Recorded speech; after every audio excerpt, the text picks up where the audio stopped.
Pronto. Muito bem. Nós temos hoje 3 pontos sobre os quais nós precisamos conversar, tá bom? O primeiro deles se refere ao material que foi colocado lá na plataforma para vocês. É, na verdade, um material mais a título de ilustração e para vocês terem como referência, tá? Nós já concluímos o nosso conteúdo programático, certo? Então, esse material que está lá é uma espécie de material de ajuda complementar para vocês, tá? E o que é esse material? É uma lista, né, uma relação de 8 estratégias, certo? Que foram objeto de uma pesquisa, tá? Desenvolvida por um grupo de professores e que culminou com essa espécie de coletânea de principais estratégias no ensino da língua portuguesa, tá? É claro que vocês podem ter outras ideias, né? E podem pensar em outras estratégias. Então, uma estratégia, ela se define como sendo uma espécie de forma, né, de maneira metodológica para trabalhar determinado conteúdo, certo? Para conduzir determinada aula com um determinado conteúdo. Não existe uma melhor estratégia para um conteúdo específico, tá? Todas elas são boas estratégias e se aplicam a qualquer conteúdo. Qual é a sugestão, né, que foi feita por esse grupo de professores? Que é uma coisa que nós intuitivamente já sabemos, que é você não ficar repetindo a mesma estratégia o tempo inteiro, que você vá, ao longo do seu período acadêmico, né, você vá variando as estratégias que você utiliza. Então, lá nessa lista, né, de 8 estratégias, você tem, por exemplo, aula dialogada, você tem metodologia ativa, certo? Você tem fórum, você tem atividades lúdicas, certo?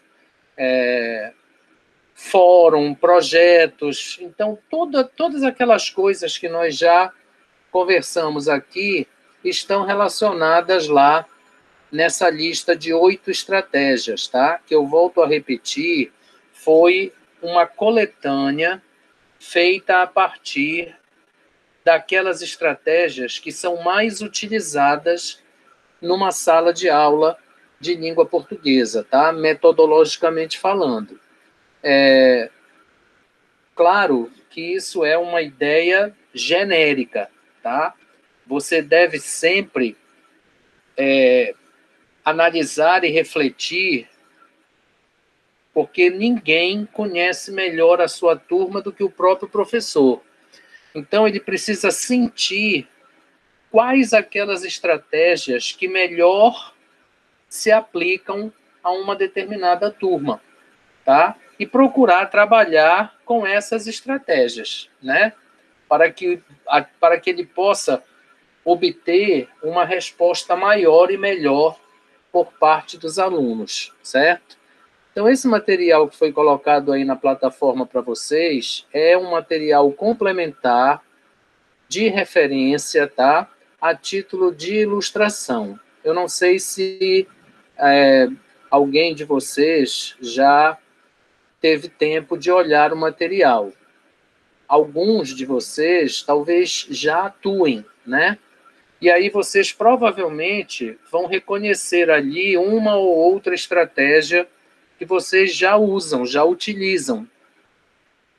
Então aí é só realmente uma questão de ver se você está utilizando a estratégia da maneira correta ou não, né? Ou de repente você até desenvolve ou expande a estratégia e cria algo mais amplo, mais motivador, certo? É muito importante, certo, gente, que o professor não considere uma determinada estratégia como sendo algo estanque, né? Como sendo algo estático. As estratégias, elas são como os projetos, tá? De letramento. Elas devem ir sofrendo adaptações e melhoramentos ao longo da experiência que o professor tem com determinada turma, tá? Claro que nós não sabemos nunca qual é a melhor estratégia, né? Então, isso aí é uma questão de usar e analisar, certo? Então, é a autoobservação, né? É a observação dos alunos, da resposta que é produzida, certo? Para que o professor possa, então, ir fazendo as adaptações que ele julgar necessárias, tá? Então, nesta semana, vamos dizer assim, para nós fecharmos o nosso semestre, eu coloquei esse material lá para vocês poderem ter como referência, certo? Para vocês poderem refletir um pouco sobre a atuação de vocês ou sobre aquilo que vocês viram como alunos, né? Não sei, às vezes é bom a gente abrir o baú de memórias, né? Porque isso vai ajudando a gente a ir fazendo diferente, certo? Então, esse é o primeiro aspecto que eu queria conversar com vocês hoje, tá? Eu sugiro que vocês leiam com calma esse material que está lá, certo? E façam uma autorreflexão, certo? Aqueles que já atuam, façam uma autocrítica, tá? Existem hoje muitas outras estratégias, como, por exemplo, as metodologias ativas, né? As invertidas, né? Aquela coisa de você mandar o aluno estudar primeiro para depois dar a aula, né? Existem as gamificações ou as gamificações, certo? Existem as simulações, certo? Que você pode realizar em sala de aula. Vocês lembram que eu falei para vocês sobre aquela experiência que eu tive quando eu li Dom Casmurro, né? E o meu professor, que era uma pessoa além do tempo, né? À frente do tempo dele, nosso no caso, ele fez uma sessão de júri, né? Uma dramatização do julgamento da Capitu. E com isso, ele fez com que o nosso interesse pelo romance se despertasse ainda mais, né? E nos fez entender melhor a leitura, interagir melhor com o romance, certo? Aquela época, entender as características ou os aspectos culturais do romance, enfim, toda uma série de direções que depois ele pôde seguir a partir deste julgamento, né, desta sessão de júri, desta dramatização. Então, há aí uma série, certo, de outras estratégias, algumas das quais vocês até já mencionaram aí ao longo dos nossos encontros semanais durante esse semestre. Então, todas as estratégias são válidas, todas são boas, todas são importantes. O ponto qual é? Você sentir qual ou quais as melhores estratégias para aquela turma, aquela estratégia ou aquelas estratégias que recebem uma melhor resposta de cada turma. E aí, mesmo variando, você procurar trabalhar com mais frequência com estas estratégias. Embora, como eu disse, todas são válidas e todas são importantes, tá? Então, esse era o ponto principal da nossa conversa de hoje. Não sei se alguém gostaria de fazer alguma pergunta sobre este ponto, para que nós possamos passar para o próximo ponto.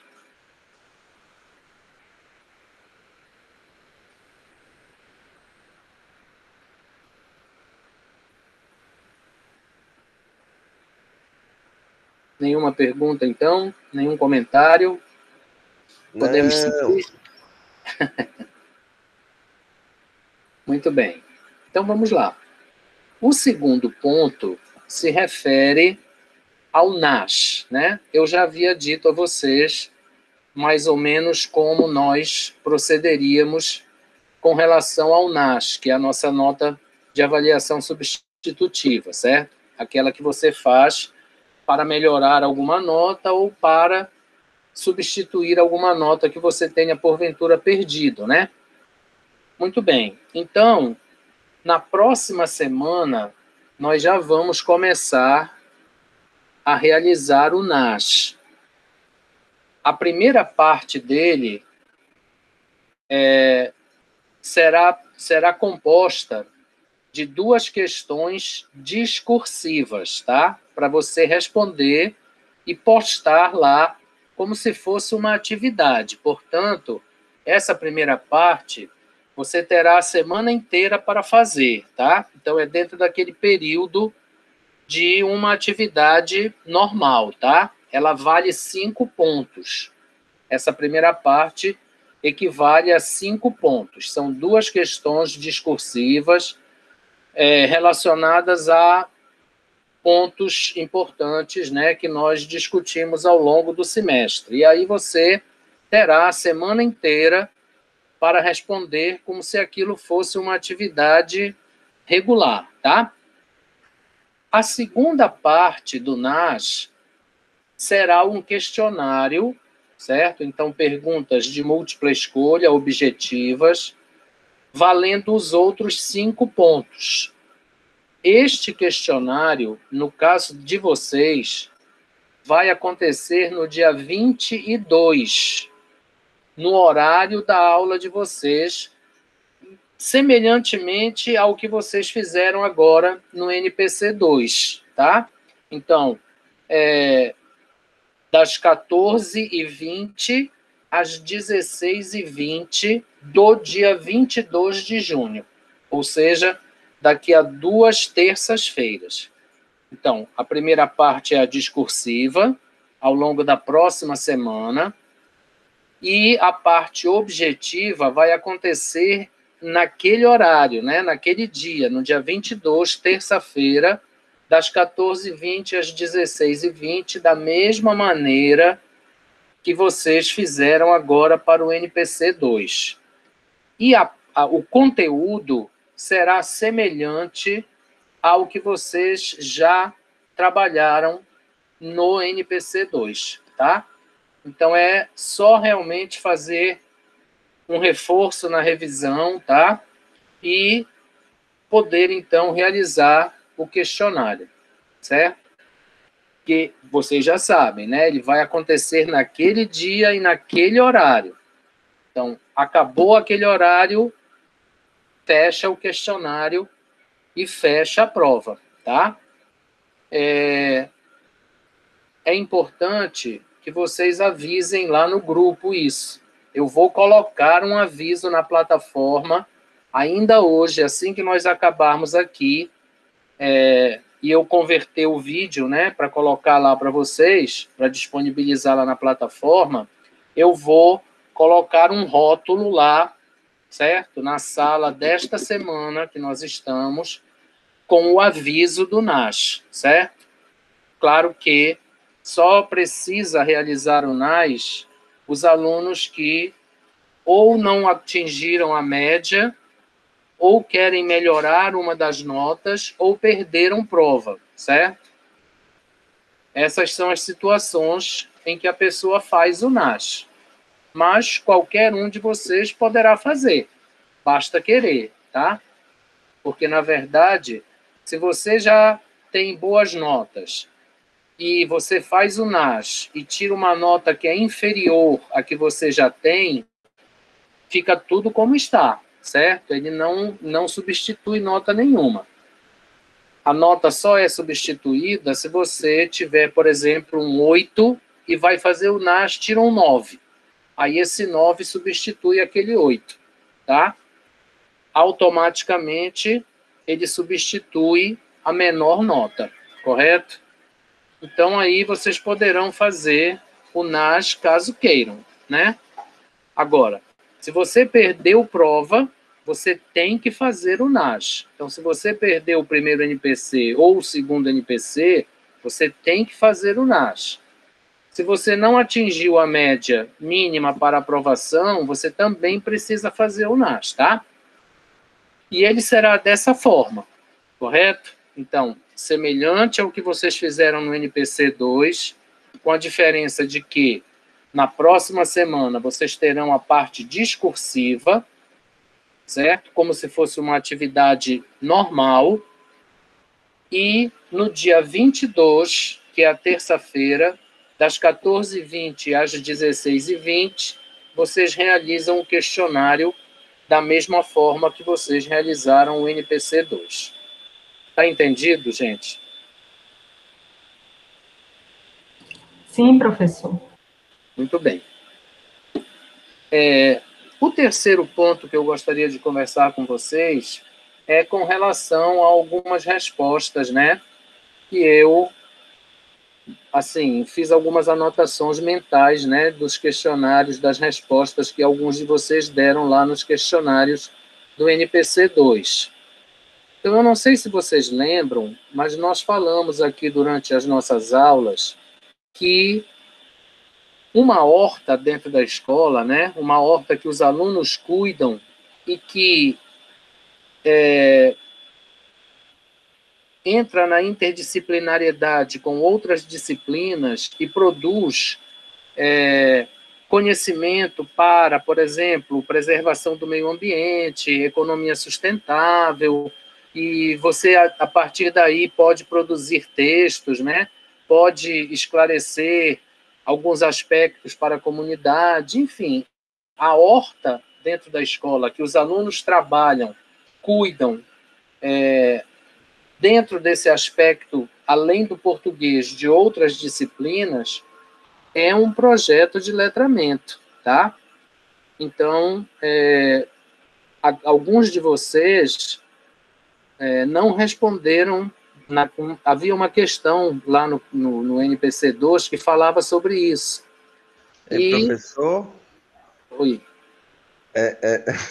Então, foi justamente essa minha dúvida, porque eu lembro muito bem na sua aula, o senhor explicando, o senhor dando esse exemplo específico, e o senhor também explicou sobre o projeto de letramento, que tem que ter, não bastava ter só a horta, né, mas tinha que ter uma produção, escrita, leitura, e na questão específica não tinha nada disso. Então, assim, eu, pessoalmente, não consegui inferir toda essa outra questão que faltou para eu dar essa resposta. Eu queria dar essa resposta, mas como não tinha na atividade, eu coloquei. Como não estava faltando elemento suficiente para eu conseguir responder. Mas vê bem, Andrei, a questão não pode ficar absolutamente 100% explícita, né?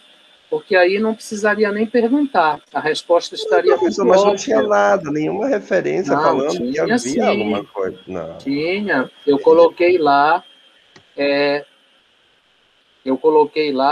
com a interdisciplinariedade, com outras disciplinas, assim, assado, que era justamente para amarrar o fato de que aquilo tinha um objetivo, né? Aquilo tinha uma lógica, tá?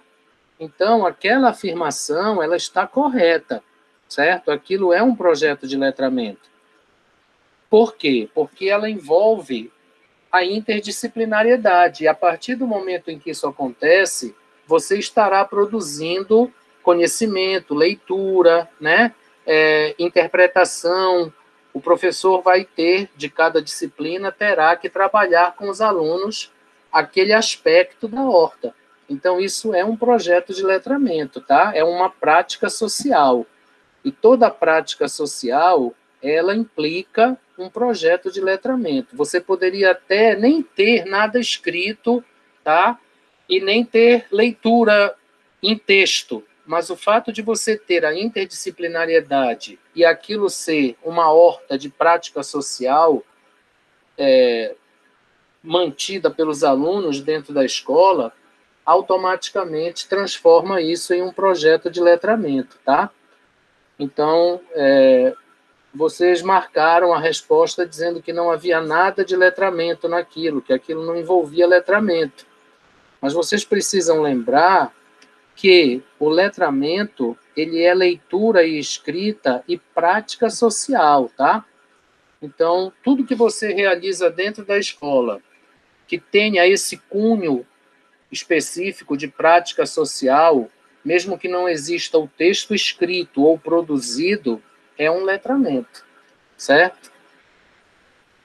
Então, essa foi uma das coisas, tá? Teve uma outra coisa lá com relação à manifestação cultural, certo?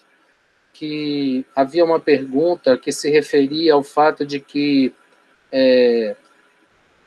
a língua portuguesa, né, o trabalho com a língua portuguesa, não deveria levar em conta apenas a norma culta, mas também deveria levar em conta as manifestações culturais, certo? Que a gente conversou muito ao longo do semestre, né?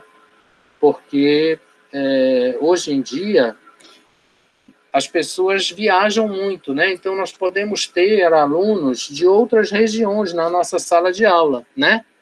Então, muito provavelmente ele vai escrever coisas e vai dizer coisas que são específicas da sua área, né, da sua região. Então, isso é uma manifestação cultural que deve ser levada em conta, certo? Nas aulas, certo? De língua portuguesa, tá? Houve também uma outra questão lá sobre o Patativa do Assaré, que eu me lembro que nós também conversamos, né? Falamos sobre isso quando estávamos trabalhando com variação linguística, certo? E vocês responderam uma coisa lá que não tinha nada a ver com o fato do Patativa do Assaré produzir os poemas dele com a linguagem que ele conhece, né? Assim, em termos gerais, tá? As respostas foram bem lógicas, tá? Só assim, algumas coisas que talvez tenham sido conversadas mais anteriormente e que vocês talvez não lembrassem de maneira mais clara, vamos dizer assim, né? Não conseguiram lembrar de maneira mais específica. O NAS, a parte objetiva do NAS, ela vai ser muito semelhante ao NPC2 de vocês, tá? Então, eu acredito que vocês não tenham ou não terão de maiores dificuldades. Meu conselho a vocês, né? Procurem lembrar desses pequenos detalhes na hora de responder as questões. Vocês respondam com calma e com atenção. Diferente lá do NPC2, agora no NAS, vocês terão 5 questões apenas, tá? E cada uma vai valer 1 ponto. Então, vocês terão bastante tempo para pensar e raciocinar nas questões, certo? Então, não se afobem, né? Não façam não respondam com pressa, façam com calma e tranquilidade, porque vocês terão 5 questões, cada uma valendo 1 ponto, e é tempo mais do que suficiente as 2 horas que vocês terão para responder, tá? Então, procurem pensar na questão, certo? Raciocinar com calma, tentar lembrar desses detalhes que nós conversamos ao longo das nossas aulas, tá certo? Então, eu peço que vocês avisem isso lá no grupo e eu vou colocar um aviso lá na plataforma, certo? Num rótulo, para chamar a atenção de vocês e vocês não perderem as datas, tá ok? Alguém gostaria de fazer alguma pergunta? Porque o que eu tinha para conversar com vocês era isso, tá? Não sei se alguém tem alguma pergunta ou alguma dúvida ou algum comentário. Professor, eu fiquei em dúvida naquela questão do questionário que o senhor falou. O enunciado dizia, né, que a língua portuguesa deve levar em consideração as variações linguísticas, aí as opções, a correta era a linguagem neutra. Ah, sim. Tá. Aí eu me confundi porque eu pensei que era aquela coisa do gênero neutro. Aí não. Deixa eu explicar. Nós falamos isso nas últimas aulas, assim, acho que nas 2 últimas aulas que nós tivemos, tá? Atualmente, os estudiosos e os pesquisadores, eles têm usado essa nomenclatura para definir um nome específico para aquela discussão entre norma culta e manifestação linguística, que hoje nós sociolinguística, que hoje nós sabemos que precisa ser levada em conta na sala de aula, né? Quando a gente trabalha com a língua portuguesa, por causa das variações todas que ela tem. Então, a nomenclatura que está sendo usada para definir essa linguagem sobre a qual nós precisamos trabalhar na sala de língua portuguesa é linguagem neutra, quer dizer, não é nem norma culta e nem a sociolinguística, é uma mistura das duas. E os estudiosos têm chamado esse elemento, vamos dizer assim, né, essa entidade de linguagem neutra, tá? E nós falamos sobre isso, se não me engano, na penúltima ou na nossa última aula, antes do NPC, tá? Entendeu, Manaíra? Tá, entendi, professor.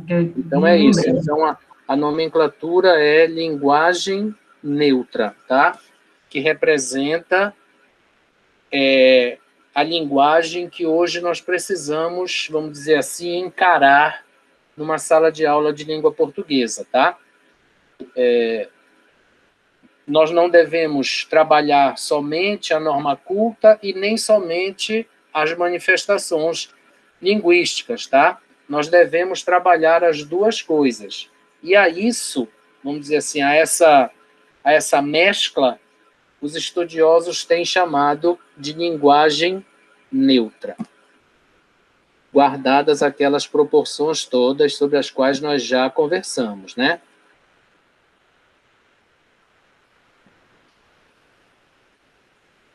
Alguma outra pergunta, gente? Alguma outra dúvida?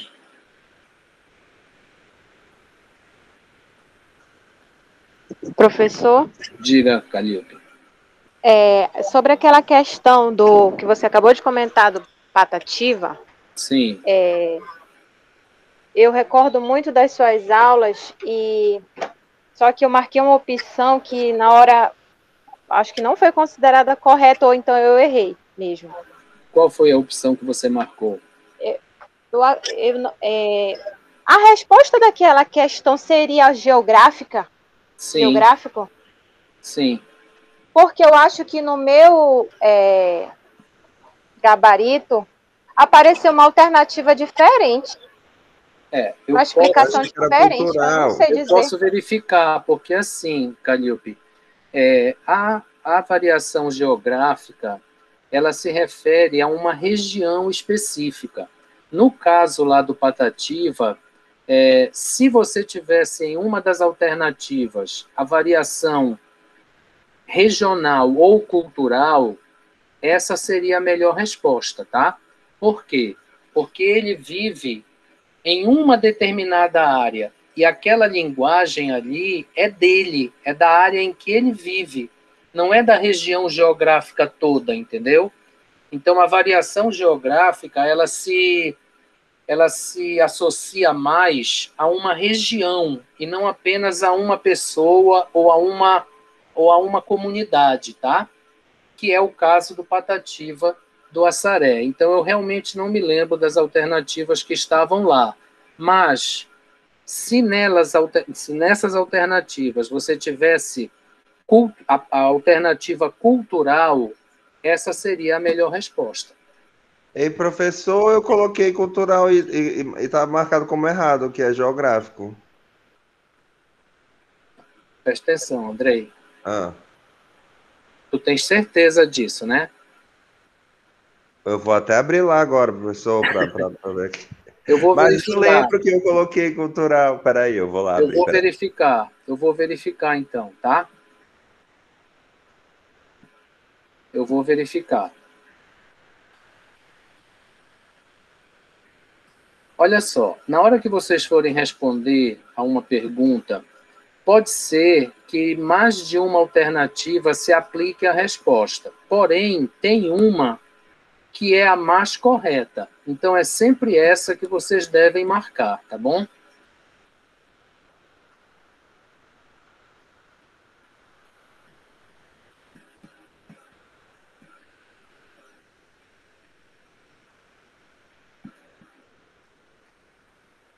Então, eu vou verificar essa questão, vou ver quem foi que teve que responder a essa questão do Patativa, tá? E aí eu vou fazer uma revisão na questão, tá bom? Andrei e Calilpe.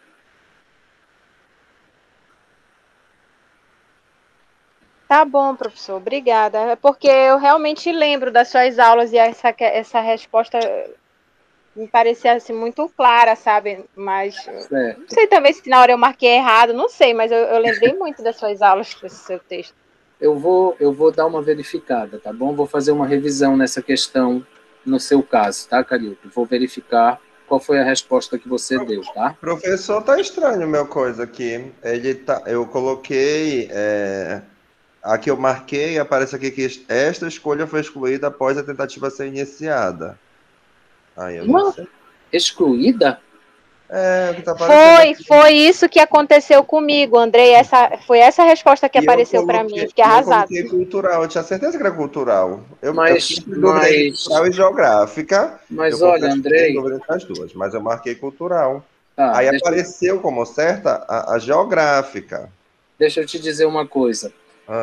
Quando eu verifiquei, depois que vocês finalizaram o questionário, que eu verifiquei a nota final que vocês haviam obtido, não apareceu nada para mim de nenhuma observação relacionada a isso aí que tu estás colocando, entendeu? De ter sido excluída. Sim. Estranho. Então, mas assim, na hora que eu mandei, aí eu mandei, aí ele não corrigiu na hora, né? E aí, depois que todo mundo acabou, que eu voltei lá, apareceu justamente essa, foram as duas questões que eu errei. A primeira lá, que eu achei que estava faltando coisas para falar que era letramento, porque não tinha a escrita, a leitura, tudo isso. Sim. E essa que eu fiquei na dúvida entre regional e cultural. E eu marquei cultural. E aí pareceu a minha alternativa cultural como errada e que a resposta certa era regional. Aí eu falei, tudo bem, mas agora o senhor está falando... Regional ou geográfica? Eu fiquei entre dúvida entre cultural e geográfica. Tá? Cultural e geográfica. Eu marquei no meu cultural. também aparece assim, mas esse ponto foi computado. Porque cada questão valia 50, né? Meio ponto, Pois é, meio ponto. Aí no meu apareceu esse erro também, mas o meu meio ponto continuou lá. Pois é. Eu vou fazer assim, Andrei. Eu vou verificar, então, a tua questão e a questão da Calilpe, tá? Mas a minha pergunta é, tu ficaste para fazer NAS?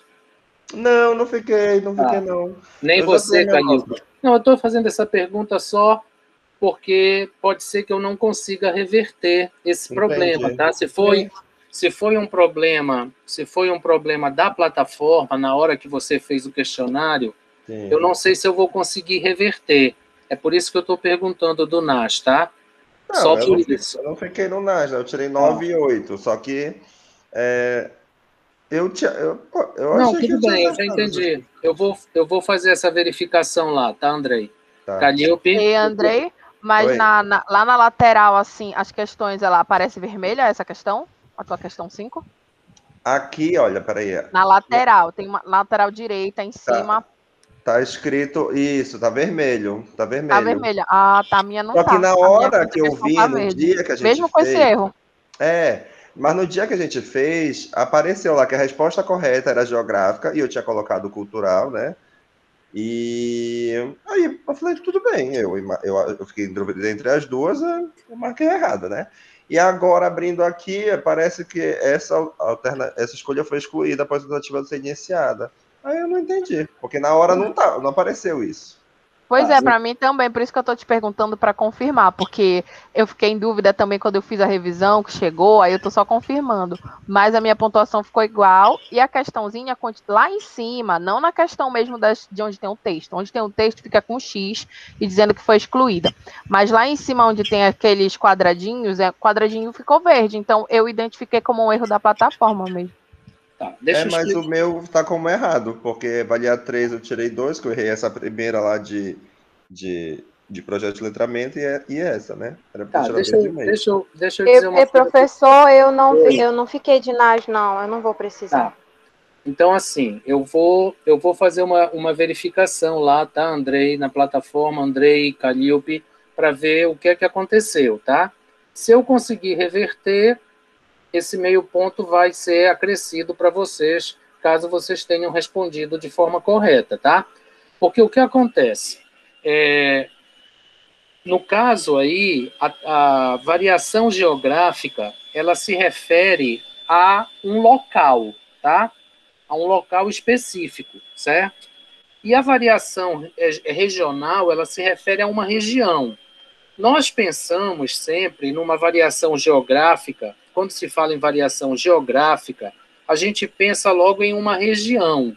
No caso do Patativa do Assaré, é o lugar onde ele mora, entendeu? Aquela posição ali, aquele meio onde ele vive ali, tá? Então, o mais certo realmente seria a manifestação, a variação cultural, certo? É exatamente isso. Pois é, até porque as duas, uma influencia na outra, né? A região onde a gente mora. Então, tem calma, Andrei. Então, é isso que eu estou dizendo. Eu vou fazer uma verificação na tua questão, tá? Se eu conseguir reverter, na tua questão, no caso, e da Calilpe, se eu conseguir reverter, aí eu vou reverter. Se eu não conseguir, então, infelizmente, esse meio ponto aí, eu talvez precise pesquisar de que outra forma eu posso dar para vocês nas outras atividades, tá certo? Tudo bem. Porque para mim é muito parecido os dois, professor. Porque, tipo, ainda assim, a nossa região, ela influencia muito na nossa cultura, o modo de falar, como a gente age, as gírias. Mas vê bem, Andrei. Mas eu achei muito mais que era cultural. Vê bem, região norte, ela tem Amazonas, Pará, Roraima, né? Acre. Então, não é só uma área, certo? É bem maior, né? São várias culturas então, a variação geográfica, ela pode não se referir a uma determinada comunidade ou lugar, assim, específico, como é o caso do Patativa do Assaré, entendeu? Então, eu vou verificar lá, porque a resposta mais correta seria cultural mesmo, tá? Então, eu vou fazer essa verificação. Se eu não conseguir reverter, aí eu vou tentar, então, acrescentar esse meio ponto lá em alguma outra atividade para vocês, tá certo? Tudo bem. Mais alguma coisa, gente? Não.